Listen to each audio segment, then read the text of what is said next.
Ukraine के बुचा में रूस की बमबारी से लाशें बिछ गईं।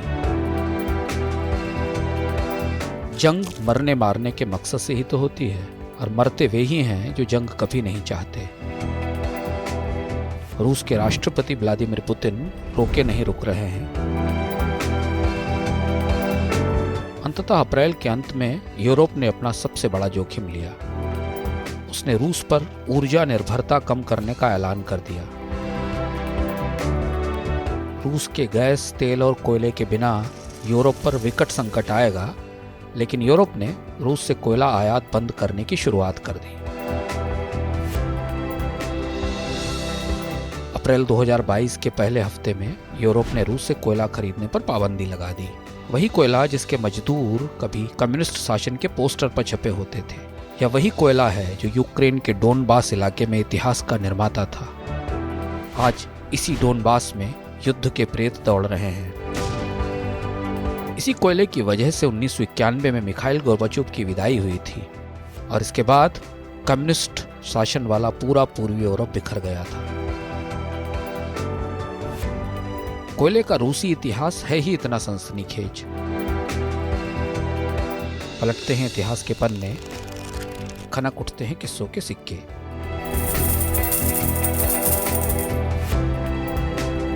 इंटरनेट और मोबाइल की दुनिया भी काफी दूर थी। अनजाने लोगों के रातों रात स्टार बन जाने का दौर तब तक शुरू नहीं हुआ था। लेकिन 1935 में टाइम मैगजीन के कवर पर अलेक्सी स्टैकनोव की तस्वीर छपी तो तहलका मच गया। अलेक्सी स्टैकनोव कोई नेता, अभिनेता, वैज्ञानिक या समाज सेवी नहीं थे। 30 साल के स्टैकनोव रूस के कोयला खदान मजदूर थे। स्टैकनोव ने कोयले के खनन में एक चमत्कार किया। उन्होंने 3 लोगों की छोटी सी टीम बनाई और कोयला निकाल कर उसे खदान से ऊपर तक ले जाने का तरीका बदला। और देखते ही देखते 6 घंटे की शिफ्ट में इस टीम ने 102 टन कोयले का उत्पादन कर दिया। स्टैकनोव हीरो हो गए। कम्युनिस्ट पार्टी के समाजवाद को नया ब्रांड एम्बेसडर मिल गया था। कम्युनिस्ट पार्टी के अखबार प्रावदा में उनकी कहानी छपी। स्टैकनोव रूस में मेहनती और सुखी मजदूरों के प्रतीक हो गए थे। इस कोयला मजदूर की लोकप्रियता इस कदर बढ़ी कि जोसेफ स्टालिन ने 1936 में मॉस्को में मजदूरों की एक बड़ी कॉन्फ्रेंस को संबोधित किया। इस कॉन्फ्रेंस में शामिल होने वाले मजदूर स्टैकनोवाइट्स कहे गए। वे ऐसे मजदूर थे जो अपनी मेहनत से खुश थे और सुखी थे।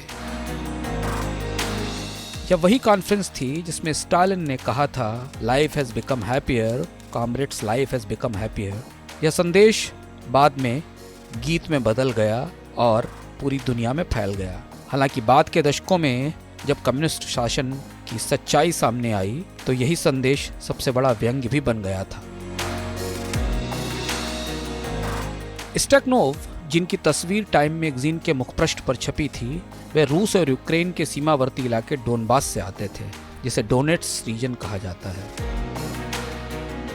इसका एक हिस्सा रूस में है और दूसरा यूक्रेन के पास, जिसे अब पुतिन ने स्वायत्त क्षेत्र में बदल दिया है। डोनबास यूक्रेन का सबसे विकसित शहरी इलाका है। 2014 में रूस से संघर्ष की शुरुआत से पहले तक यहाँ समृद्ध कोयला और खनन उद्योग था, जो यूक्रेन की अर्थव्यवस्था की सबसे बड़ी ताकत था। खार्किव, डोनेस्क जैसे शहरों के नाम जो आज पूरी दुनिया में घर घर तक पहुंच चुके हैं, मारियोपोल का बंदरगाह शहर जिस पर रूस ने मौत बरसाई है,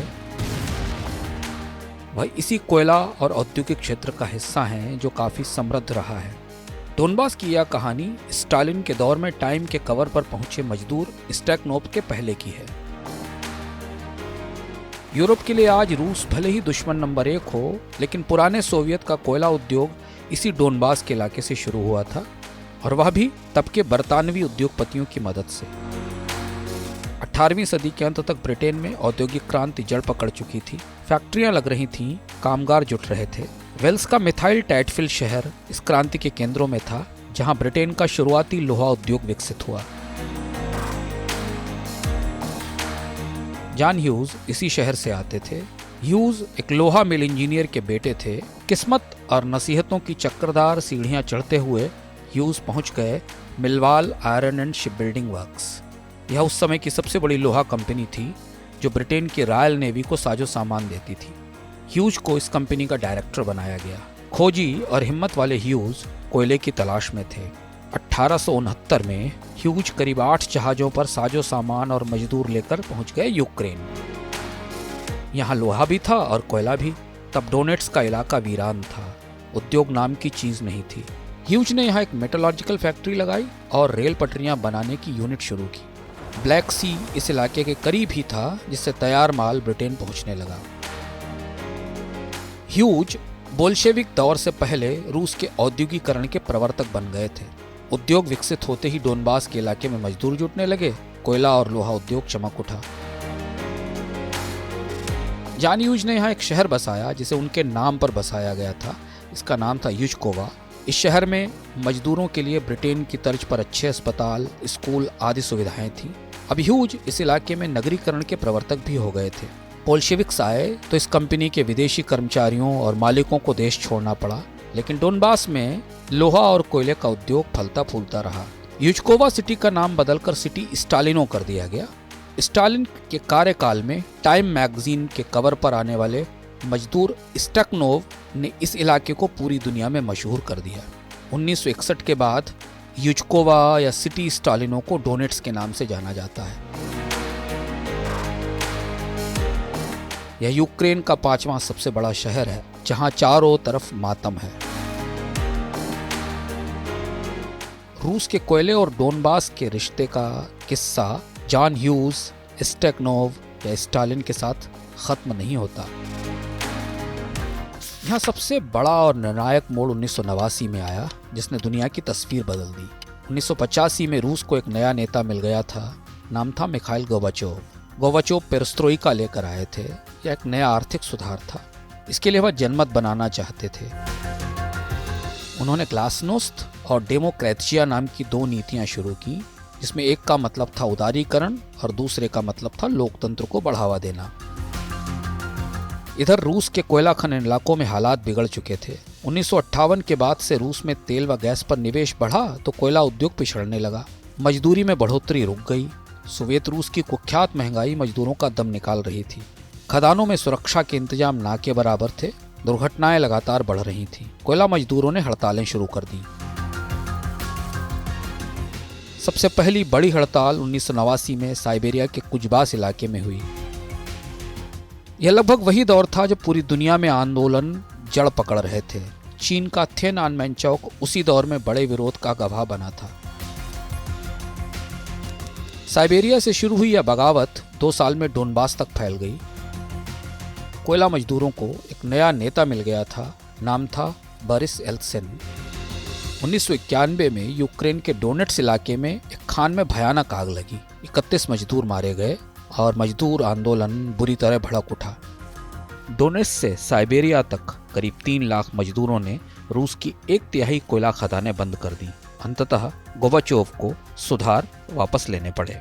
येल्त्सिन ने सोवियत रूस पर दबाव बनाया। गणतंत्रों के साथ नए समझौते हुए, पुरानी संधियां बदली गईं और सोवियत रूस बिखर गया। कम्युनिस्टों के गढ़ पूर्वी यूरोप का पूरा नक्शा ही बदल गया। अब फिर वही रूस है, वही कोयला है, वही डोनबास है और एक नया इतिहास बन रहा है जो पहले से ज्यादा रक्त रंजित है और भयावह है। यह था किस्सों का सिक्का। अगली बार फिर एक नई कहानी के साथ बने रहिए मनी 9 के साथ। समझ है तो सहज है।